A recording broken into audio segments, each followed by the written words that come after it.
Meet Enoch. He's a pretty happy guy. And I'd be pretty happy too if this was the first time that my community had just gained access to fresh water. Enoch's from the country of Malawi, this small sliver of a country in southern Africa, known as the warm heart of Africa. Over the past 10 years, 5 million more people like Enoch in Malawi have gained access to fresh water. But what's unfortunate is that this picture is a lie. And I'll come back to that in a second. 10 years ago, 2 Waterloo engineers sparked a movement across Canada called Engineers Without Borders. And this movement was based on the concept that it was completely unacceptable that 5 million people in Malawi did not have access to fresh water when us engineers back in Canada were working on problems such as making a photocopier increase its speed from 149 pages a minute to 151 pages per minute. We needed to work on problems that mattered. I was fortunate, I founded the Calgary chapter here, and I got to be the first director of overseas programs for Engineers Without Borders in Africa, where I worked for 4 years. And I got to work with hundreds of businesses, non-government organizations, governments, all working in this field of development. And it was really fantastic working for Engineers Without Borders because even though we worked on $100 million projects, we had this philosophy that if we were really going to understand the problems in local Africa, we needed to live like local Africans. So whereas a lot of expatriates would spend most of the time in the capital cities and boardrooms, we'd spend our time in villages, learning local languages, traveling on public transport. And what this allowed us to do was to get a really, really deep understanding of what was going on at the field level. And combined with this experience and hundreds of other Engineers Without Borders experiences, we got a really interesting perspective of what's going on in this aid industry. Now, the aid industry's got a lot of attention lately. A lot of economists have become authors and have written about it, and there's a lot of controversy about its effectiveness. Some even asking the question, like, has aid failed? It's a very interesting question. Now, I can confidently say on behalf of Engineers Without Borders staff members that, failed or not, we definitely feel that the aid system is broken. And when I say broken, I'm not talking about what the media usually talks about. It's not about corrupt dictators or about corruption. Those issues still happen in Africa, but they're much more the minority than they are mainstream today. So I'm talking about aid being broken in democratically elected, stable governments with no civil unrest, countries like Ghana, Malawi, and Zambia. So I talked about Malawi. The World Bank has stated that people in Malawi now have, I think 80% of the people in Malawi have access to fresh water sources. So one of our staff members in Malawi, this is Owen, was visiting one of those water points. And it was a gravity-fed system that was commissioned by the Canadian government and finished about 1.5 years ago. And a gravity-fed system basically is a bunch of pipes that pipe water down from an elevated region down into a number of communities where there's a bunch of taps and people can access that water. And he was going around and turning on some of those taps, and some of them weren't working. And so we asked the community about, like, well, how many of these aren't working? And they said, well, out of 113, 81. 81. What's the problem? What's going on? And he found out that, well, a lot of the pipes had sprung leaks and broken down. All right, not a big deal. Pipes break down everywhere. But the problem with this project was that even though the infrastructure was all built, there was no thinking about who was going to maintain this system. And some people really took initiative and tried to fix the pipes themselves, but there was a lack of affordable spare parts available. This situation is typical. This is a graphic showing one area of Malawi. I think it's an urban area where the green dots are functional water points. Yellow are ones that are working but breaking down, and red are not functional. Hardly 80%. Actually, Engineers Without Borders has done some work and found out that even those 80% coverage of water points, 40% are not working. See, this issue is a lot of donors and projects end up focusing on the hardware side of the issue and not really realizing the importance of the software side of things. And at first, like, well, software, of course you have to do maintenance, but when you think about it from if people are donating to charities, it makes you feel a lot better if you know that your money went to something tangible, something like a well, something like a school, something like giving a family a goat. It's not as sexy or easy to tell your friends about how you built or helped fund a water committee or paid for teachers' salaries. So when I say that this picture of Enoch is a lie, it's not a lie when the picture is taken. It only becomes a lie a year or two afterwards. When looking at these pictures, one of my great colleagues said, everything people see from Africa doesn't matter, and everything that matters from Africa, people don't get to see. And this problem goes a lot further than just broken down water points. See, Owen, after seeing this water point, he discovered not more than 30 feet away, hey, there's another set of taps that look really broken down too, but they're not attached to this system. And he asked the community, what's that?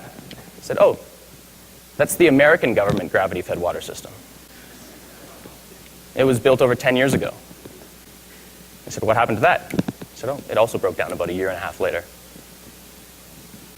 How is it that a project that failed 10 years ago was rebuilt, almost the same technology, same process, and had exactly the same failure 10 years later?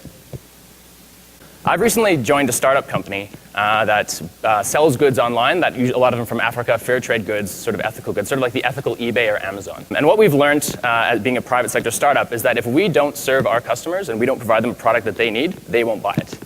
And then if we don't innovate and change and adapt to their needs, we go out of business. So they have a power to hold us accountable. Now, if we look at the public sector, it doesn't adapt and change quite as fast as the private sector.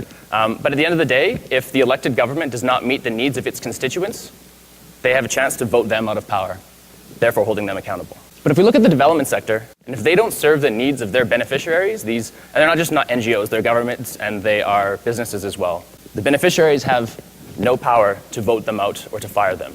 The people who have that power are the donors. When you look at the system, you can kind of start to see some of the challenges. The development sector that focuses more on pleasing the donors and making them happy and communicating to them, as opposed to understanding the needs of the beneficiaries. And because of that systematic challenge, it is very slow to innovate, there's very little change, and you get projects, exactly the same project built 10 years later that fails in exactly the same way. So what do we do about this? First answer is easy. We invest in the private and the public sectors in the developing world. They're inherently structurally built to be more sustainable and to allow beneficiaries to hold them accountable. However, 70% of people in sub-Saharan Africa still make less than $2 a day, are still in poverty. And a lot of that reason is because the private and the public sector is not serving them appropriately. So we do need to invest in businesses in Africa and governments in Africa, but it's still going to take a long time for the problems to be fixed. Therefore, that leaves us with one option, and we need to work with this system. So therefore, we have to fix it. We need to make it more accountable, more creative, and more transparent. We need to start innovating, coming up with really neat ideas. Ideas like giving beneficiaries a chance to rate their projects using their mobile phones that donors and the development sector and NGOs can understand. Or moving our donors closer to our beneficiaries. Currently, only 20% of the Canadian International Development Agency's African staff are based in Africa. Ideas like funding development sector like VCs fund businesses.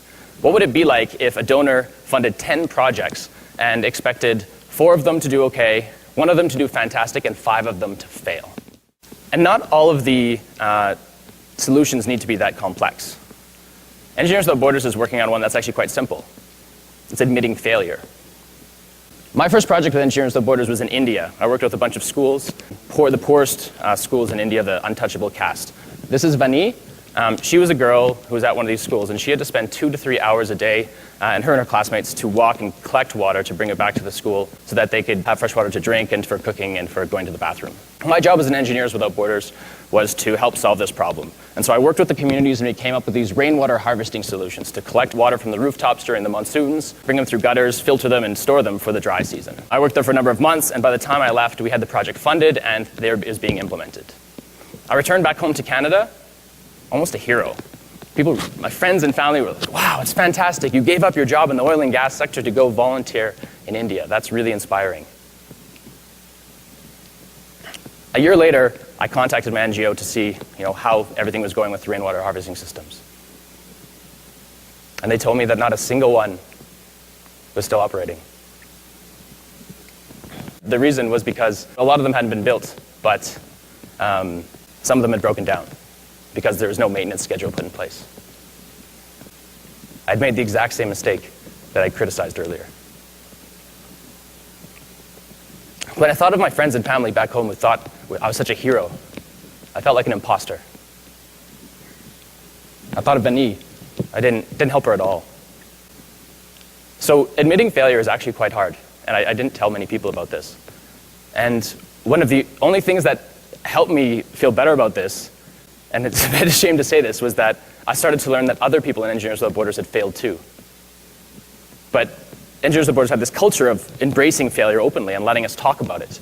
And it was only through a bunch of us talking about failure that we really got to see we're making a lot of mistakes, and we got to see we're making the same mistakes, and we can actually learn from these mistakes. And we started to innovate, and we started to change. Engineers Without Borders is drastically different now, 10 years later, than what we thought engineers should be doing in development. We don't build water points anymore. Actually, as a matter of fact, we don't build anything other than spreadsheets. We now have this innovative marketing campaign, Sponsor an African Spreadsheet, because we understand that the problems are not hardware problems. It's all about that software side of things. But it's a really hard concept to get across to people. People still want to fund wells in schools. But it's really about the software side of things. And it's a lot longer process to fund those things. And it's not sexy, but it works.